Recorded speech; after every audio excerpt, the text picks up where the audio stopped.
This conference will now be recorded.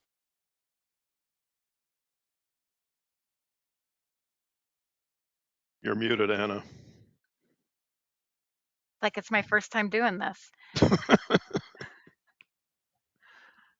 Thank you, everybody, for coming this evening. As Laura said, my name is Anna Vanskoik. I am a reference librarian at the Hopewell branch. Before we get started tonight, I do want to let you know about another virtual program that is coming up. On Tuesday, October 24th at 7 in the evening, MCLS is hosting the virtual program Iceland and Greenland North Atlantic Splendor. And this program will be presented by avid traveler Jeannie Johnson. She's presented for MCLS numerous times, bringing her experience as a docent at Princeton University Art Museum, as well as Morven Museum and Garden. And I've put a link to the registration and additional information into the chat for you to peruse after this evening's program. But I do invite you to visit our online calendar of events to locate other virtual program offerings, as well as all the events that are taking place at the 9 branches of the Mercer County Library System. And I'll put a link in the chat so you can see different programs that are happening at branches throughout the entire county. So let's get on to this evening's program, why we're all here. Tonight's program, Get Your Kicks on Route 206, 400 Years of Cruising Lawrence's Road of Many Names, is presented by Dennis P. Waters. Dennis Waters is a visiting scientist in the Department of Ecology, Evolution, and Natural Resources at Rutgers University, where he studies the lichens of central New Jersey.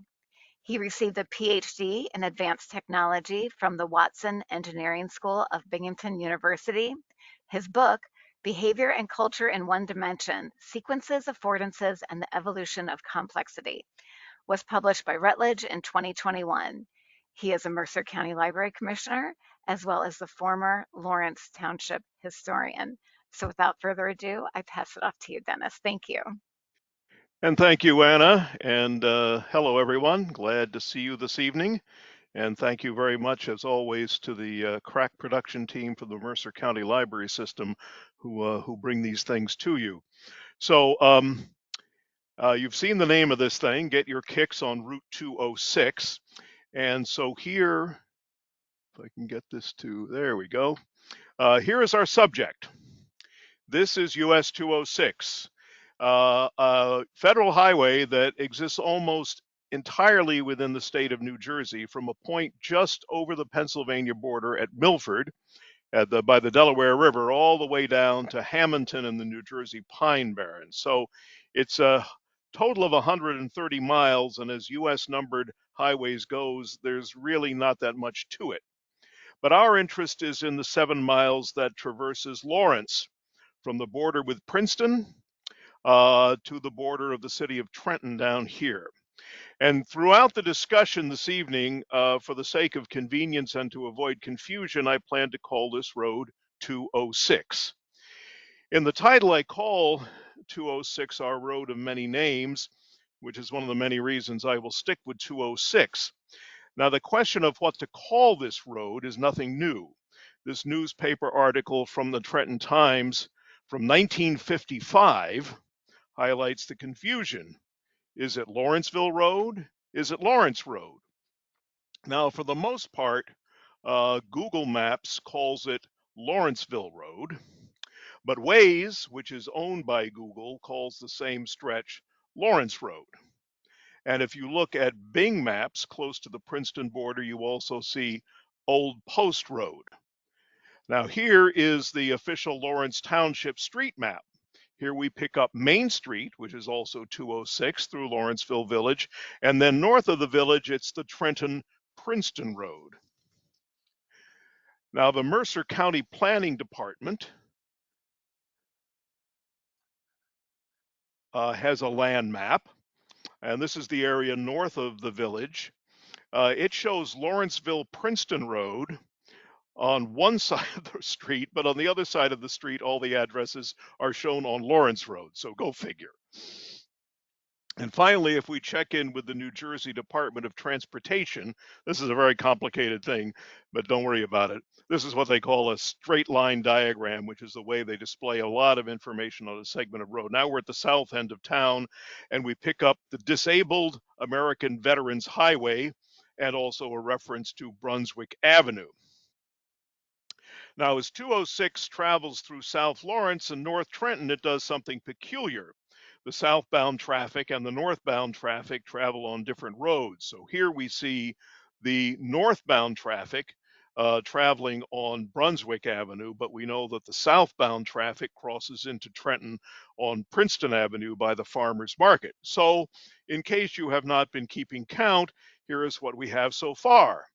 206 Lawrence Road, Lawrenceville Road, Lawrenceville Princeton Road, Main Street, Trenton Princeton Road, Old Post Road, Disabled American Veterans Highway, Brunswick Avenue, and Princeton Avenue. That's 10 names.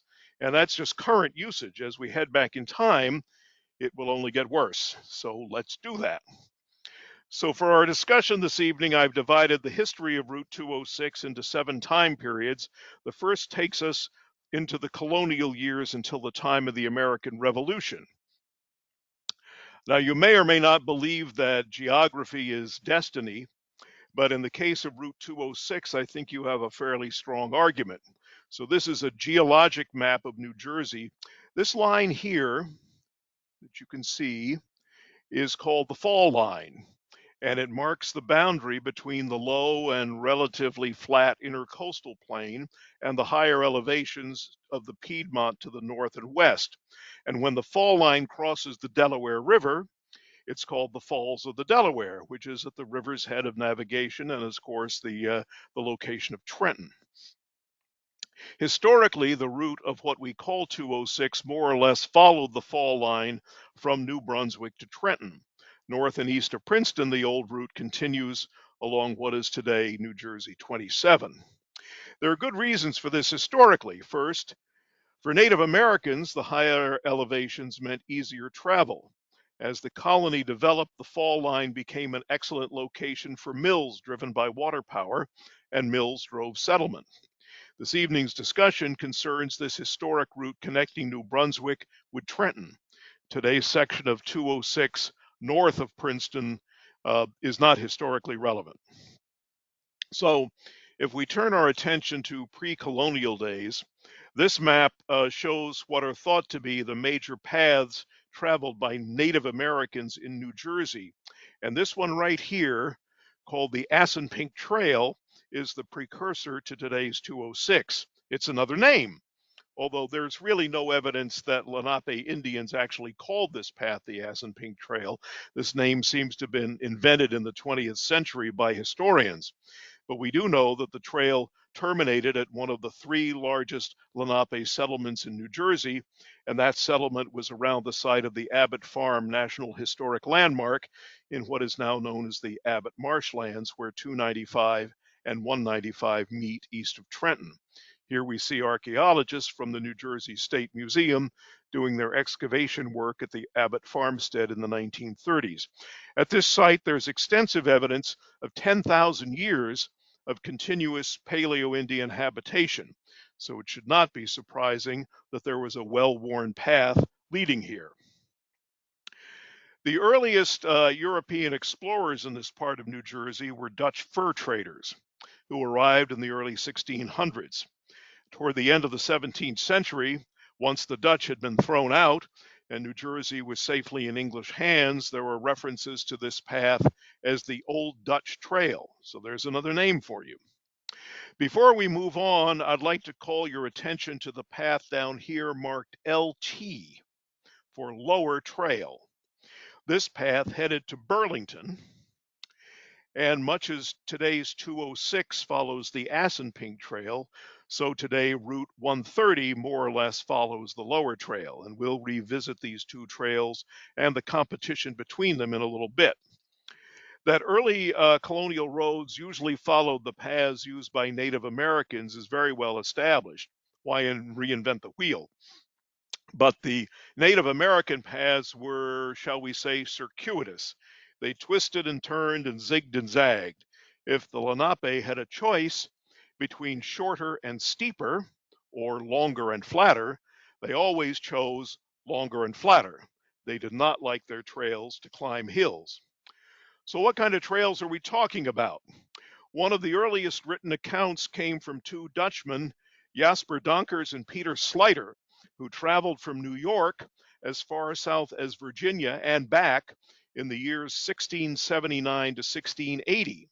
And this is what they had to say on their return trip after they had crossed the Delaware near the falls in present day Trenton.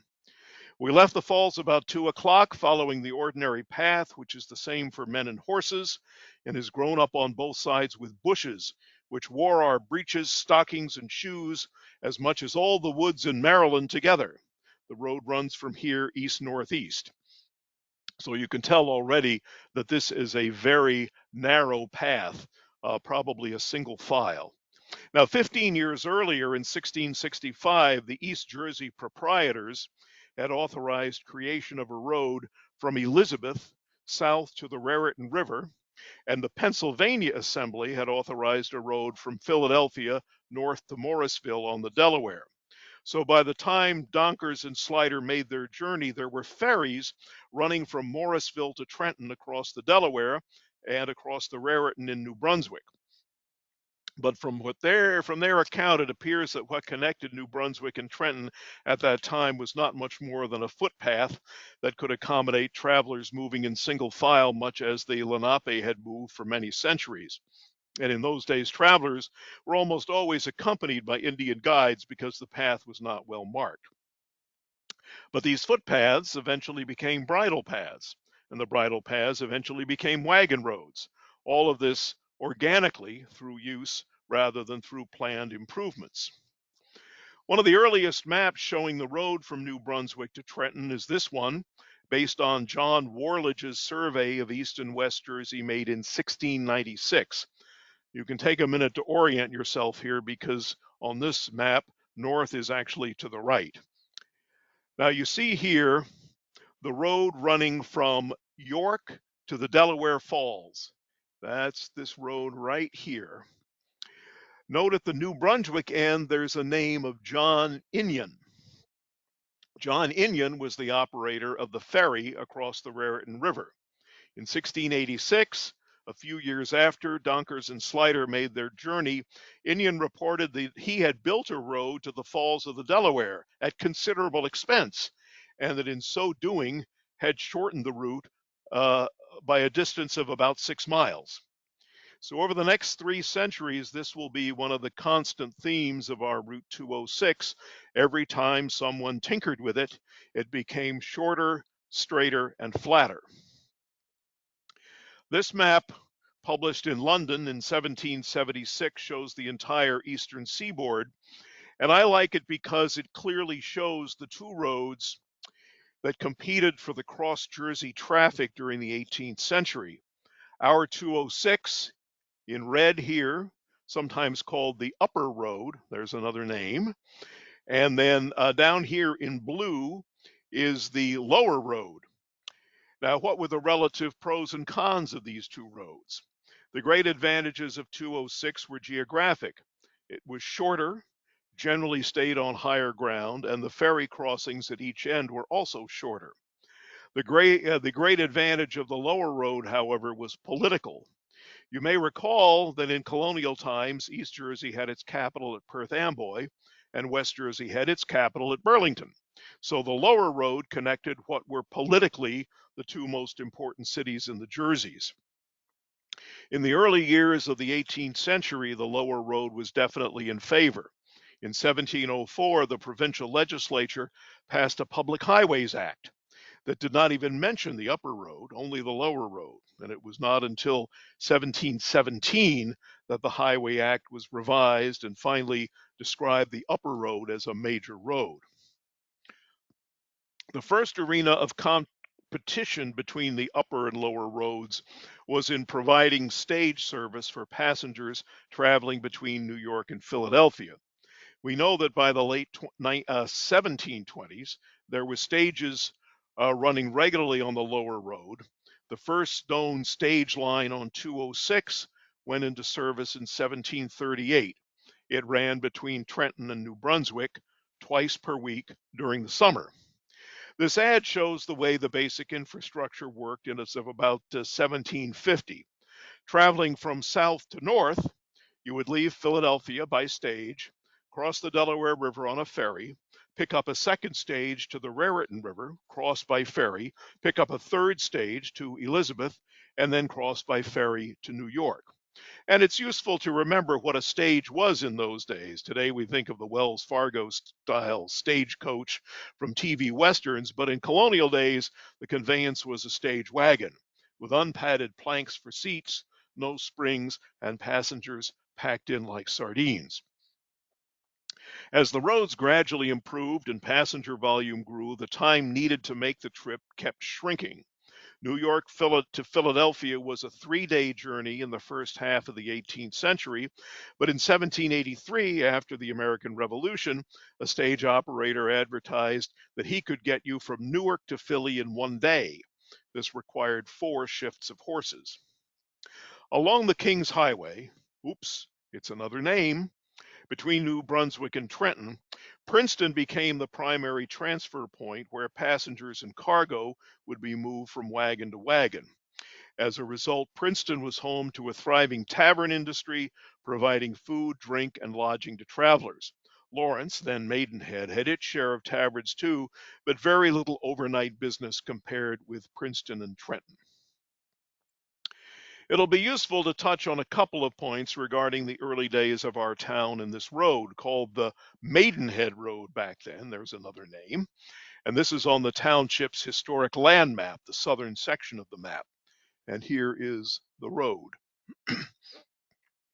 So Maidenhead came into being on February 20th, 1697. And that same year, the Court of Quarterly Session in Burlington ordered the town of Maidenhead to have 12 men lay out a road from the province line to the Assunpink Creek. So essentially from the border with what is now Princeton to the Assunpink Creek down in Trenton.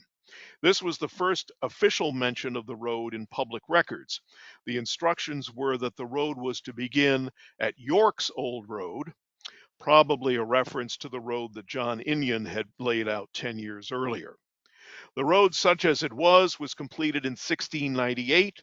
By 1761, it was sufficiently important that the legislature named it as one of only 3 roads in New Jersey that were never to have their routes tampered with.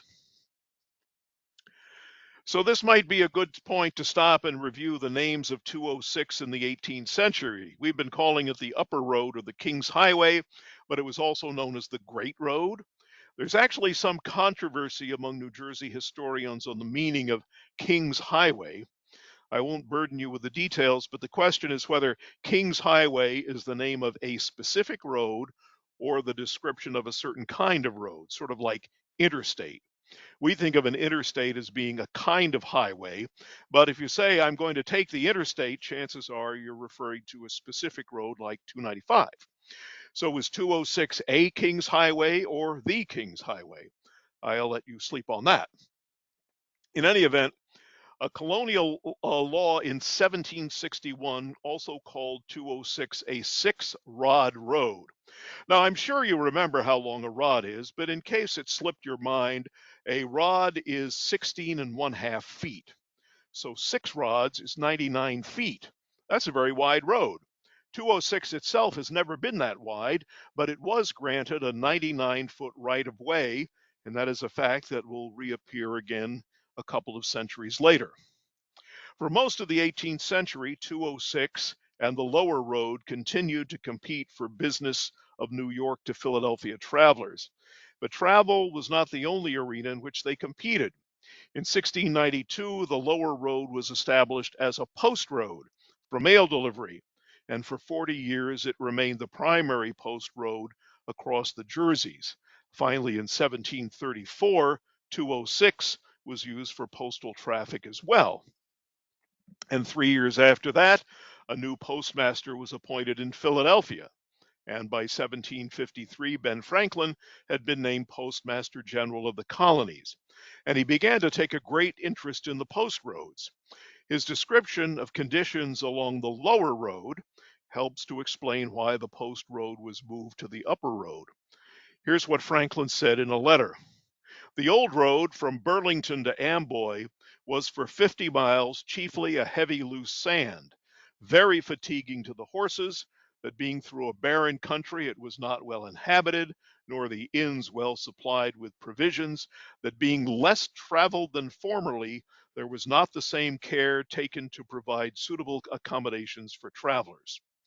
Franklin wrote this in 1761, and already he noted that the lower road was less traveled than formerly.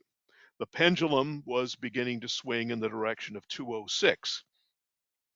Also in 1761, under Franklin's direction, the first mile markers were placed along the post road, beginning with Philadelphia to Morrisville. And Franklin being Franklin, he invented this odometer to measure the distances along the highway. Until the late 1960s, when it was destroyed by vandals, this mile marker stood on Main Street along the fence surrounding the Lawrenceville School. It's not known whether this was one of Franklin's originals, but it almost certainly dated to the colonial era. The inscription you can see here, 36M2P, means 36 miles to Philadelphia. Now, there remains along the road in Lawrence one fragment of one of these markers. You can make out part of the letter M up here, and you can definitely see the 2P down here. The State Historic Preservation Office is not eager to have the location of this marker widely known, so I will not tell you exactly where it is, but it is out there, as they say, hiding in plain sight. So it's no secret that New Jersey's role in the American Revolution is underappreciated.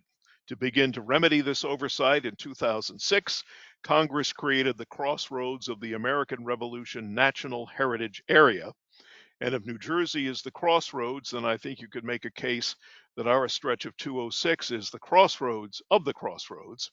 Few other roads have the distinction of having been traveled by each of the major armies of the Revolution: Washington's Continentals, British regulars, Hessians, and the French. The story of 206 and the Revolution begins at perhaps the darkest period of Washington's leadership. There are many fine books on this subject, so I won't get into the details. But in November of 1776, after a series of defeats in and around New York, Washington led his army in retreat across New Jersey in hopes of finding sanctuary in Pennsylvania. These blue dotted lines represent Washington. The British regulars, under the command of General Cornwallis, were in hot pursuit, along with Hessians under the command of Colonel von Donop. The Continentals in blue, the British and Hessians in red. By the time they reached Maidenhead in early December, Cornwallis was only a day behind Washington. Washington passed down 206 with about 4,000 men on December 7th, and Cornwallis followed the next day with an army of about 16,000. When Washington reached Trenton, he famously rounded up all of the boats up and down the Delaware River and moved them to the Pennsylvania side so that Cornwallis could not follow him across. Maidenhead and 206 missed out on the action during the First Battle of Trenton on Christmas night, 1776. Washington's routes to Trenton from Washington Crossing were to the west of here. But of course, our most famous Revolutionary War episode took place in the run-up to the Second Battle of Trenton and subsequent Battle of Princeton in early January of 1777. On December 31st, Washington was already back in Trenton, down here, and the British were up here in building their forces in Princeton. On New Year's Eve, Washington sent an advance party of 1,000 men up 206 and stationed them at Chippewatoken Creek, or what was then called 8 Mile Run. British scouting parties discovered them early on New Year's Day, and troops were dispatched to clear the road. An intense skirmish occupied most of that morning, and the Americans fought so vigorously that the British had to call up reinforcements in order to accomplish their mission. Total casualties were 140, mostly on the British side. The following day, January 2nd, the British marched on Trenton. This was the day of the famous delaying tactics by the Pennsylvania riflemen under the command of Colonel Edward Hand. They skirmished at 5 Mile Run and then fell back to the Shabakunk Creek, where they ensued a lengthy afternoon battle. Because of their efforts, Cornwallis did not reach Trenton until late in the day and did not have enough daylight to dislodge Washington from the opposite bank of Assunpink Creek. As a result, Washington was able to slip away overnight and successfully attack the garrison at Princeton the following morning. So far, we've seen Cornwallis march his entire army through Maidenhead twice. We've seen Washington's entire army come through, and we've seen significant Hessian forces as well. But what about the Fourth Army of the Revolution, the French? In 1781, Count Rochambeau and his French expeditionary force of 5,000 men were called to join Washington's forces in a march to Yorktown to try to trap Cornwallis. After marching across New Jersey by several different routes, which you can see here, the French and the Continentals joined up north of Princeton and marched together through Maidenhead and Trenton to Philadelphia. Rochambeau had with him a remarkable cartographer who created beautiful maps of the entire route. So here's the section from Princeton down to Trenton. Here's Maidenhead in the middle. The forces were so large that it took from August 31st until September 3rd to get everyone across the Delaware River at Trenton. Most of the campsites were in Princeton and Trenton, but we do know that the rear guard, the 2nd New York Regiment of 400 men, camped in Maidenhead on the night of September 2nd. This is the only army of the Revolution that actually camped overnight in Maidenhead. It's most likely that their campsite was on the south side of Shabakunk Creek, right along 206 on the flat ground. After the victory at Yorktown, many of the Continental units from New York and New Jersey retraced their steps through Maidenhead in November and December of 1781. It was not until September of 1782 that Rochambeau and the entire French army returned north the way they came.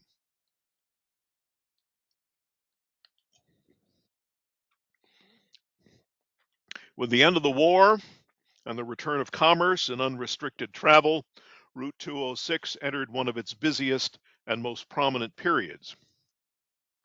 We know that George Washington passed through Maidenhead again in April of 1789 on his way from his home in Virginia to his first inauguration in New York.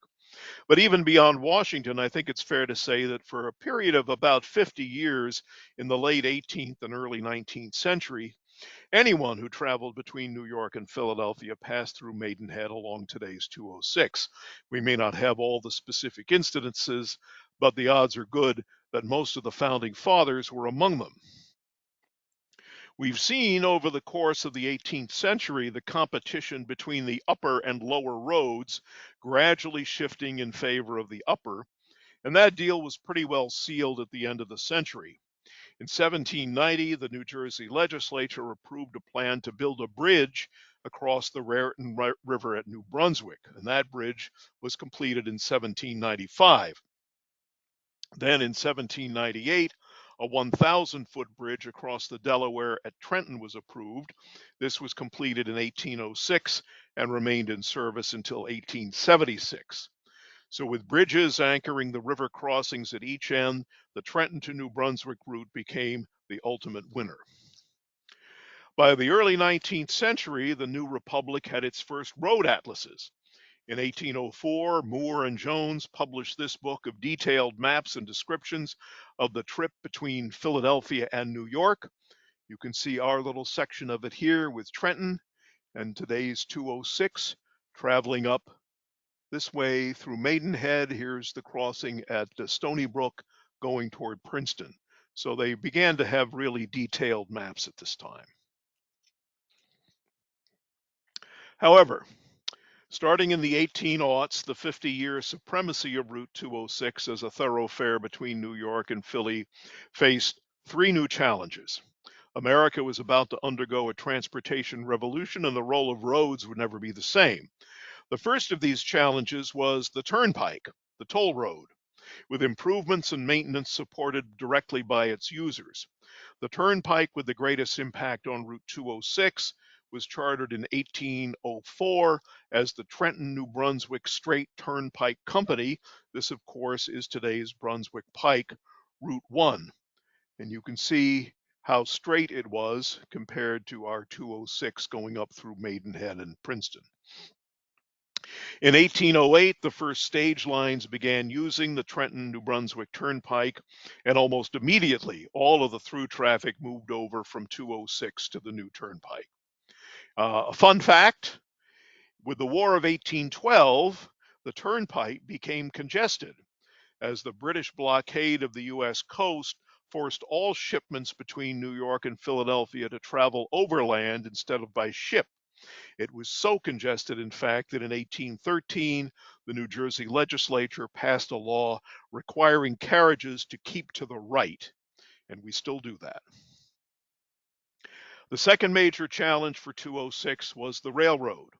The John Bull locomotive made its first run in 1831, and in 1833 began service between Bordentown and South Amboy. Within a few decades, railroads crisscrossed the state and put the long-distance stagecoaches out of business. It's interesting that in a replay of what happened with the stage roads, there were competing routes that largely paralleled the paths of the old upper and lower roads, right here and right here. And as before, it was ultimately the upper line that prevailed, becoming today's Northeast Corridor. And the third challenge to 206 came in 1834 with the opening of the D&R Canal, connecting Bordentown and Trenton with New Brunswick by water. One canal boat could carry as much freight as a 4-horse wagon. So while the turnpikes diminished the role of 206 as a road, the railroads and canals diminished the role of roads in general, including the turnpikes. It's been said that the roads of the Roman Empire were far better than those of colonial America. And sadly, 100 years later, the situation was not that much better. While enormous reserves of capital were available to fund the expansion of railroad and streetcar systems, there was not much money for roads. Now, this photo is not Lawrence, but it's an 1894 image from Camden County, which is probably representative of rural New Jersey roads of that period. But starting in the late 19th century, pressure began to build for governments to invest in good roads, leading over the next several decades to a series of plans and investments that gave us the Route 206 that we have today. Before we begin this discussion, though, it would be useful to review how roads were financed traditionally. Without getting into too much detail, here are the basic points. First, the resources for building and maintaining roads were local, strictly local. Throughout the colonial period and almost to the end of the 19th century, the roads in Lawrence were supported exclusively by the citizens of Lawrence. All able-bodied men were expected either to spend a few days a year working on the roads themselves or to pay a tax in lieu of their labor. The cost of construction or major improvement of roads was to be borne largely by the property owners along the road. Since farmers owned most of the land, they generally had the longest frontages on the road and so paid the highest taxes. Now, all of this was managed at the local level by a collection of municipal officers called surveyors and overseers of the roads. And you can see these from the Lawrence Township Minute Book from 1814, listing the offices for that year. This was a desirable and potentially lucrative office. And you can see that the Great Road had its own overseer, Charles Reeder, overseer of the Great Road. The rest of the roads were divided among 4 others. And the overseer of the Great Road continued as an official municipal office in Lawrence until 1855. The early impetus to improve roads grew out of the bicycle craze that began to sweep the country in the 1880s. By the mid-1890s, the design of what we think of as the modern bicycle was pretty well in place. The League of American Wheelmen was founded in 1880, and a decade later claimed that 10 million Americans were riding bikes, this out of a population of just over 60 million. Locally, in 1884, the Trenton Bicycle Club was founded. Here they are in front of their headquarters on State Street. In 1889, they were renamed as the Mercer County Wheelmen. And here is a report in no less than the New York Times talking about the club and their plans for a summer meet that was expected to draw as many as 10,000 spectators. In the midst of the cycling craze of the 1890s, spectators in Lawrence along 206 could occasionally glimpse various long-distance events. Here, a group of 400 cyclists, led by the Mercer County Wheelmen and including 3 women, rode from Newark to Philadelphia. And here is the story of one Charles Edge, who rode round trip from Newark to Philadelphia in just over 19 hours, leaving at 12:30 a.m., arriving in Philly at 9 a.m., and returning back to Newark to arrive at 7:48 p.m. And that's quite a feat considering the quality of the bikes and of the roads. In 1892, the American Wheelmen founded the National League for Good Roads and began publishing Good Roads magazine, an illustrated monthly devoted to the improvement of the public roads and streets. But it wasn't only cyclists who were pushing for improvements. Farmers were also looking for better roads to improve their access to markets, just so long as the tax laws were changed so that they did not have to bear most of the burden of paying for them. And as we will see, the first highway agencies in both New Jersey and at the federal level were placed in their respective departments, not of transportation, but of agriculture. In 1894, the nation's first Good Roads Convention took place in Asbury Park. New Jersey was chosen in part because it was the first state to pass a law providing state funding for road construction. Under the state aid law of 1891, New Jersey would pay 1/3 of the cost of road improvements, with property owners along the road paying 10% and with counties paying the balance. The enterprise was overseen by a road commissioner based in the New Jersey Department of Agriculture. The technology for building better roads was already established thanks to this man, John Loudon McAdam. His system of drainage and layering different sizes of stone persists to this day. The original macadam roads were constructed only from rock. Today, oil is used as a binder for the top layer of stone, and many rural roads in New Jersey, especially in Hopewell Township, continue to use this process, which is called chip and seal. So with the state ready to provide funding, Mercer County began looking ahead toward road improvement projects. In order to secure a reliable supply of stone, in 1892, the freeholders decided to purchase a quarry along the Delaware River in Hopewell and to move the county workhouse there so that the prisoners could work the quarry. And of course, the quarry and workhouse remain there to this day. In 1894, the county program of road improvement began. Ewingville Road was one of the first to be completed, and work on the road to Lawrenceville was well underway. The macadam Road from Trenton to Lawrenceville was completed by the end of 1894, and this being New Jersey, it should come as no surprise that the chosen contractor for the project, William Keene, who was also a Trenton City Councilman, took all of the freeholders out to a fancy dinner to celebrate. The total cost of the project was just over $31,000. The supervisor of the project, Stephen Eldridge, is the farmer who later sold his land to become what is now Eldridge Park. As I said earlier, the state aid law required property owners along the road to pay 10% of the cost of construction. So these assessment maps were prepared in order to determine who owed what. This is down by Trenton and then continuing on into the village of Lawrenceville. The final assessments looked like this. 10% was a total of $3,127.56, and the biggest share was paid by the Parsonage Farm, which is the current location of the municipal building and the Long Acres neighborhood. With the improved road from Trenton to Lawrenceville complete, it was now time to do the stretch from Lawrenceville to Princeton, and the freeholders awarded that contract in November of 1895. This was technically more challenging because of the grades and stream crossings at Shippetoken Creek and Stony Brook. Notice the plan here. Let me go back. Notice the plan here that the maximum grade is to be 6%, reduced from 12%.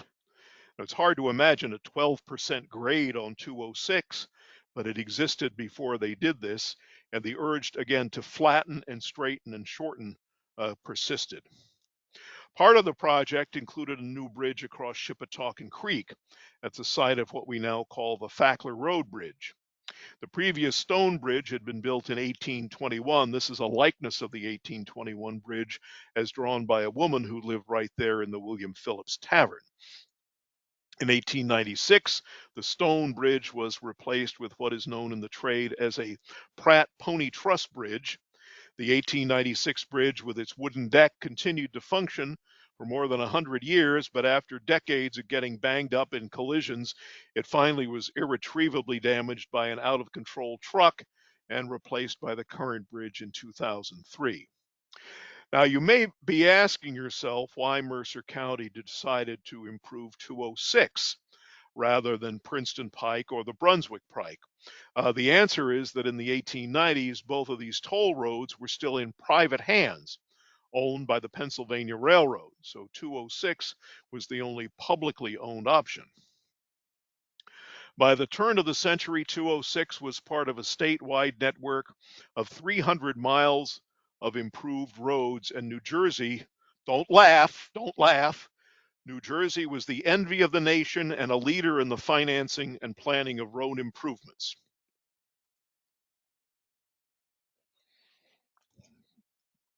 So at the dawn of the automotive age, New Jersey had one of the best road systems in the country. When I tried to document the first sighting of anything that might resemble an automobile in Mercer County, I came up with this brief newspaper notice from 1895. They had a trial of a horseless wagon on the Scotch Road. In 1900, there were only 8,000 automobiles in America. But in 1908, Henry Ford introduced the Model T, and in 1909, the oil industry in the US for the first time produced more gasoline than it did kerosene. And by 1910, the US population of automobiles had grown to 180,000. And in 1913, it was this man, Carl Fisher of Indianapolis, who first envisioned the idea of an automobile highway stretching from coast to coast.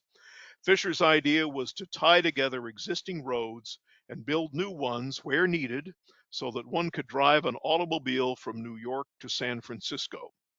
He even came up with a name for his brainchild, the Coast to Coast Rock Highway. Makes you want to run right out and jump behind the wheel, doesn't it? As Fisher went looking for financial backers, he found a good one in this man. This is Henry Joy, who was president of Packard Motors. It was Joy who thought that such an ambitious highway needed a more inspirational name, perhaps one honoring a great American. And so was born the Lincoln Highway. Now, again, this is a vast subject with many books written about it and even some television documentaries, so I'll only focus on our little corner of it, in other words, Route 206. Fisher's idea was a continuous improved road from New York to San Francisco with road markers and printed maps and tour books.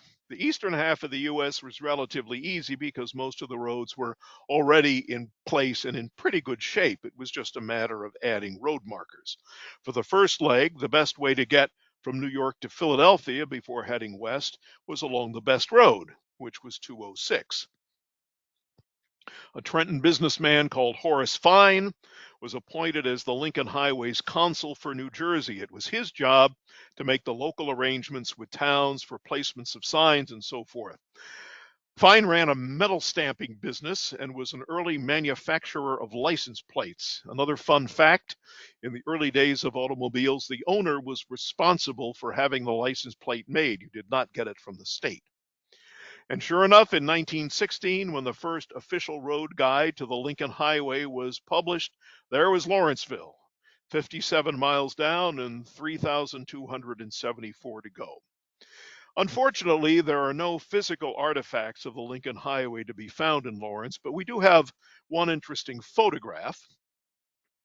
This is a circa 1915 view looking toward the bridge at 5 Mile Run from the intersection, about the intersection with Dara Lane. Today you'd see the Adath Israel Synagogue about here. But back then you could see some of Horace Fine's handiwork. On the tree to the right is the Lincoln Highway sign with eastbound and westbound mile markers. We had come a long way from the colonial era 36 miles to Philadelphia, marker that we had seen earlier. A bit harder to make out is the Lincoln Highway L, which is on the edge of the bridge across 5 Mile Run. And here is what passed for a traffic report in the Roaring Twenties. For those looking to take a country drive, the New York Times published a report on highway conditions. Princeton to Lawrenceville, 5 miles, poor, worn out, macadam. Lawrenceville to Trenton, 6 miles, excellent. So the stretch north of Lawrenceville needed some work. Here's a 1922 photo taken just south of the Shippatawkin Creek Bridge. This is that poor, worn out macadam. The intersection with Carter Road would be up here on the right, just around the bend.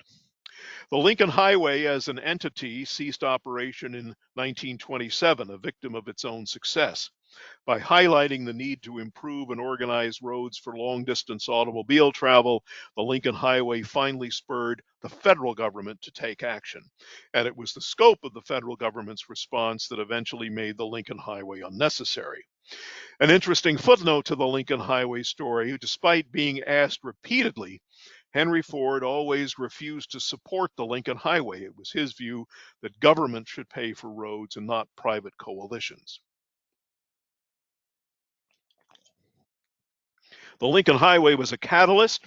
From that point forward, state and federal governments would take the lead role in defining what the American road network looked like. And their plans and decisions would filter down to Lawrence and determine the future of Route 206. In the years immediately after the Lincoln Highway was formed, there was plenty of activity both in Trenton and in Washington. So we'll start with what was going on in New Jersey. In 1916, the New Jersey legislature passed what came to be called the Egan Road Act, named for its sponsor, Senator Charles Egan of Jersey City. It did several things. First, it introduced a new system of numbering the most important roads in the state. Second, it provided a funding mechanism of bonds backed by vehicle fees, fines, and penalties. And third, it established a state highway commission. The original bill had 13 numbered highways, and our beloved 206 was not among them. But thanks to the work of Assembly Leader Dayton Oliphant of Trenton, the number of numbered roads was increased to 15, and ours was included and given the number 13. And in November of 1916, the voters of New Jersey approved the bond issue. But in the following year, incoming Governor Walter Edge declared the Egan funding formula inadequate and pushed through his own bill to provide $16 million over 5 years by adding a highway tax to the property tax. But the road numbering plan stuck, and Lawrence was now home to New Jersey State Highway 13.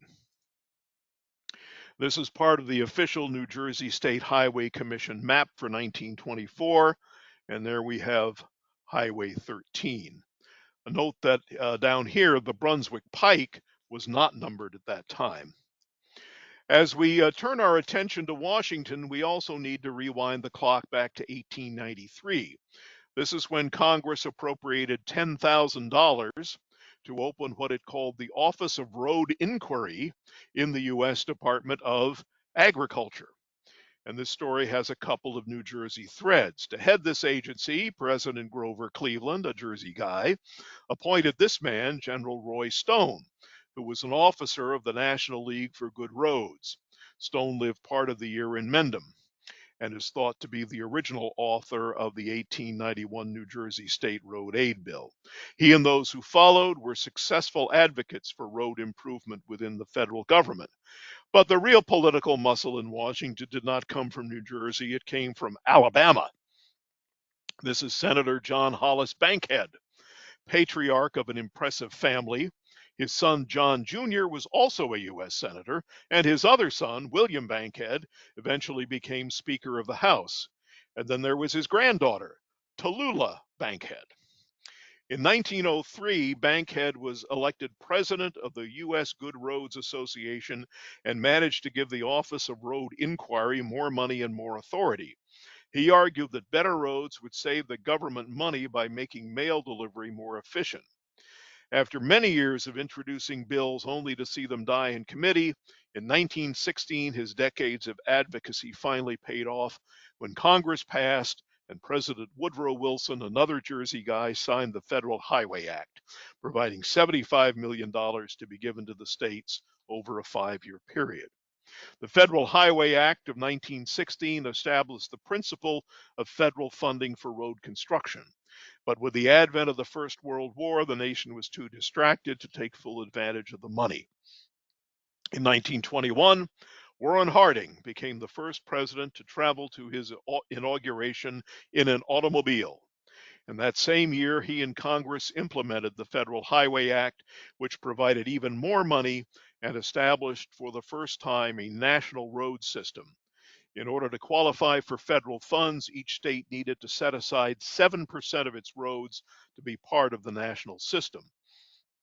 By 1923, the leading edge of that federal money had found its way to New Jersey and to Lawrence. The project that first paved and created the 206 we know today was underway.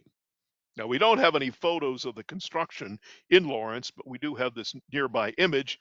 This is the construction on Brewers Hill on the way to Princeton, traveling down to the bridge at Stony Brook. I do have a few shots of the original design specification for the road. This is Harney's Corner, the intersection with Princeton Pike. And note here the reference to the original right-of-way lines of the original 6-rod Great Road, see Public Laws of 1761, etc. So the 6-rod Great Road and the 99-foot right-of-way were still being discussed in the 20th century. Here's the crossing at Shabakunk Creek. Here and at 5 Mile Run and at Chippetawkin Creek, new bridges were built.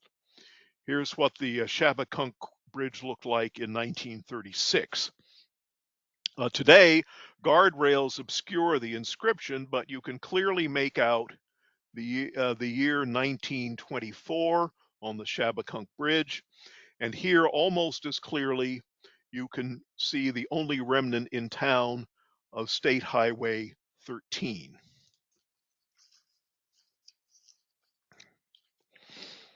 But the biggest engineering job was at Shippetawkin Creek, where the road was to be realigned and a new bridge built.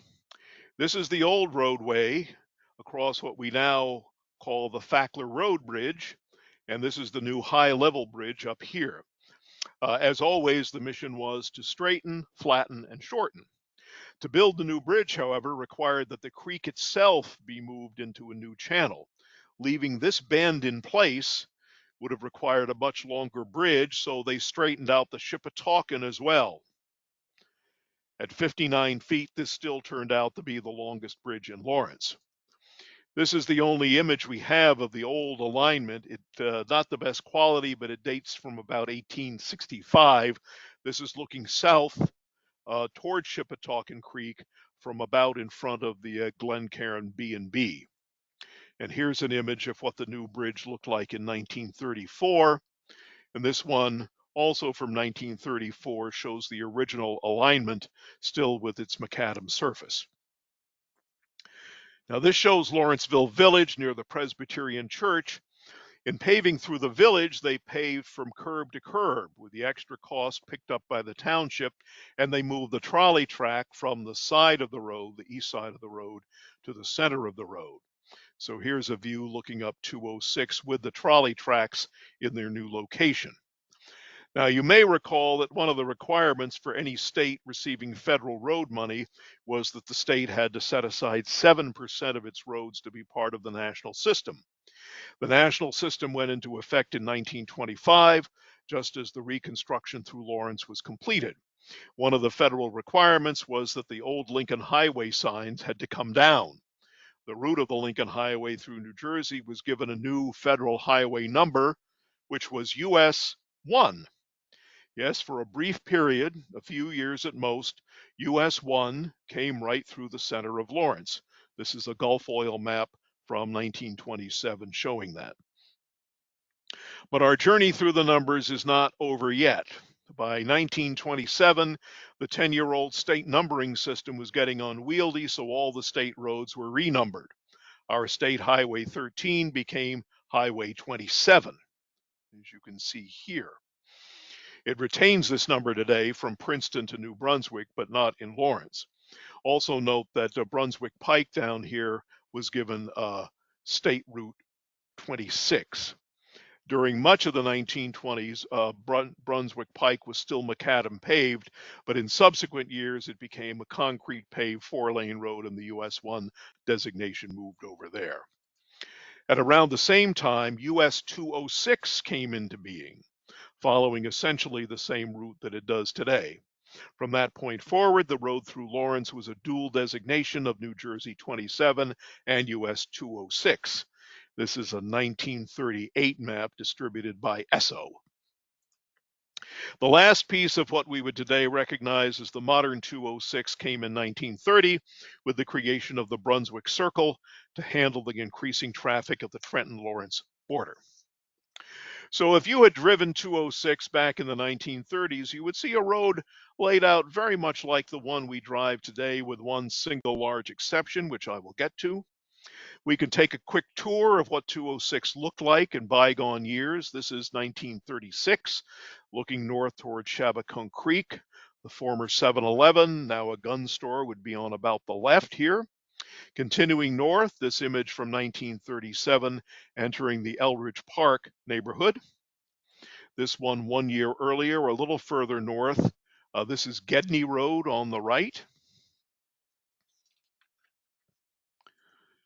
And this is Eldridge Park in 1937. This is later in 1937. This is the Lawrence Road Firehouse. And you can see here, they just happened to catch this as it was happening. This is the original St. Anne's under construction. You can see the scaffolding there. This is in the late 1920s. The trolley tracks are still there. That's how you can tell. Looking down the hill toward 5 Mile Run, Darrah Lane would be here on the right. And looking from about the 5 Mile Run bridge toward Lawrenceville Village, also in the late 1920s, this is a Chalmette Lane on the left. And this is a post-war shot from 1946 north of the village. This is at Cox's Corner, the intersection with Province Line Road.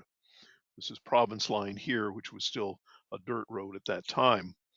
A short distance further north, near Peterson's Nursery, and you can see the road signs here showing the dual numbering of US 206 and New Jersey 27. But it is time for another number to drop. In 1953, the New Jersey State Highway Commission decided that roads could no longer have both U.S. and state highway numbers, with the U.S. number taking precedence. So the southern end of New Jersey 27 was set at the end of Nassau Street in Princeton, and the road continued into Lawrence strictly as US 206, as you can see from this ESSO map from 1954. By this time, of course, 206 had lost its status as the major north-south thoroughfare. That honor belonged to Route 1, just as it does today. So history repeated itself. In late colonial times and the early years of the Republic, 206, the Great Road, the King's Highway, was the major north-south route. Then the Brunswick Turnpike was built, and 206 was demoted. Then in the early years of the automotive age, 206 became the Great Lincoln Highway and once again became the major north-south road. And then the Brunswick Pike, with its straight alignment and its wide right-of-way, once again took over as the primary thoroughfare. In the intervening years, Lawrence has invested a lot of time and energy in seeing that history does not repeat itself one more time. No one has any interest in ever seeing Route 206 again become the major north-south thoroughfare. We seem to like it pretty much the way it is, although maybe with a little less traffic. In the 1960s, the New Jersey DOT started making noises about widening 206 to 4 lanes all the way through town. The township fought vigorously and managed to stifle that idea. And in the 1960s, there were also plans afoot to preserve the character of Lawrenceville Village by building bypasses. This map is from the traffic section of the township's 1966 master plan, showing a proposed bypass that would take traffic from the intersection at I-295 around the Lawrenceville School and to Carter Road. This is the Lawrenceville School campus here. There was also the proposed Arctic Parkway, a 4-lane road that would have followed the old Johnson trolley line from Spruce Street all the way to Princeton. But those plans never bore fruit either. But there was one that we could not stifle. This is really the final installment in bringing our story up to the present. In the early 1970s, Interstate 295 was built, and 206 was altered by the imposition of a major interchange. Without a doubt, 295 changed Route 206 by increasing the traffic flow. Today, the numbers speak for themselves. According to New Jersey DOT, 206 north of 295 carries an average of 16 to 17,000 vehicles per day. On the other hand, Route 1 north of 295 carries almost 90,000. Still, since 295 came through, Lawrence has continued to work hard to see that 206 retains its character. In the 1980s, the township was able to have 206 between Franklin Corner Road and Fackler Road declared a National Historic District, which limits the ability of future road builders to tinker with it. More recently, the entire length from Franklin Corner north through Princeton and Kingston was declared the Kings Highway Historic District, so that end of 206 is safe from further development. However, the stretch from Franklin Corner south has no formal protections. In the opinion of the state's historic preservation authorities, the southern end of 206 has largely lost its historic character and thus does not qualify. So, what is the character of 206 and what does it say about the character of Lawrence? I, for one, have never met a single soul who thinks that the character of Lawrence should be defined by the spectacle of Route 1. Our 7 miles of 206 are not uniformly beautiful, but somehow they do manage to reflect something more essential about our town. And when you think about what makes a community, you think about this. In those 7 miles, we have our town hall, a fire station, 2 cemeteries, a university, a corporate research center, 2 nurseries, 2 secondary schools, 1 primary school, a rehabilitation hospital, 4 houses of worship, 2 golf courses, and at least 10 names, and also 400 years of remarkable history. So I'm going to call that for tonight and say thank you to the many people who helped me with research on this project. They are acknowledged here, and I'll be happy to answer some questions if we can get Anna. Thank you so much, Dennis. If anyone does have any questions, please feel free to enter them into the chat, and we have time to take a few. One of the things I wanted to point out real quick that kind of jumped out at me was how some of the things that happened 200 years ago, 100 years ago, mimic today, like how there was locals that were responsible for the part of the road. That kind of reminded me of like the keep your highway clean kind of aspect that goes on, how you see the signs now Oh, reflecting interesting. that. Yeah, that's right. That's very interesting. And the other thing was the whole thing with the bicycles and how there's such a big thing about making biker friendly roads now, and that was such a push for the development of Route 206, or in the evolution, I guess, of Route 206 that you brought up this evening. So just some fun little things that I saw. You're getting lots of kudos, Dennis. I don't know if you're seeing those, but someone asked, how did the name, this is a whole presentation, this question, how did the name Lawrence get into it? I mean, after it was Maidenhead. Well, that is a long story, and Yep. if I'm not mistaken, Anna, I believe my presentation on that very topic is recorded and is on the library system YouTube channel. Is that right? That is correct. So when I send my follow-up email out, I will make sure that I will link to the I can't remember the witty title that you had given it, but it's talking about the whole story of Lawrence, Maidenhead, etc. So I can include that in the follow-up email. Okay, good.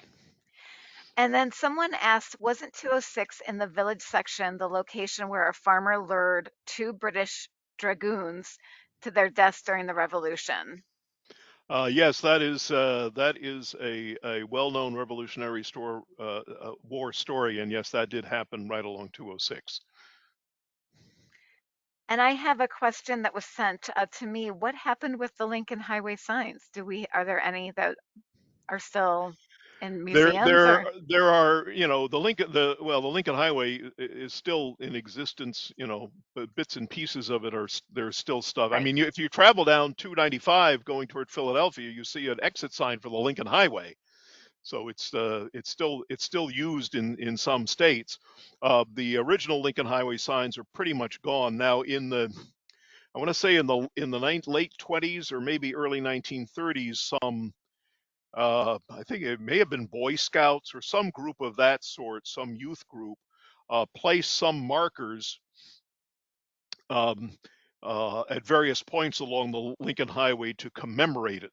So most of those are gone, but there is still one in our area, which is on New Jersey 27, north of Princeton, sort of across from Carnegie Lake.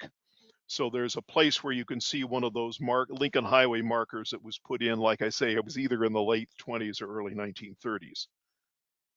Excellent. And someone asked, the road is now historic, but it's 206 on the record. That's its name. It's US 206. That's its official name in the US highway system. But, look at any map and you're likely to get a different, your mileage may vary, as they say.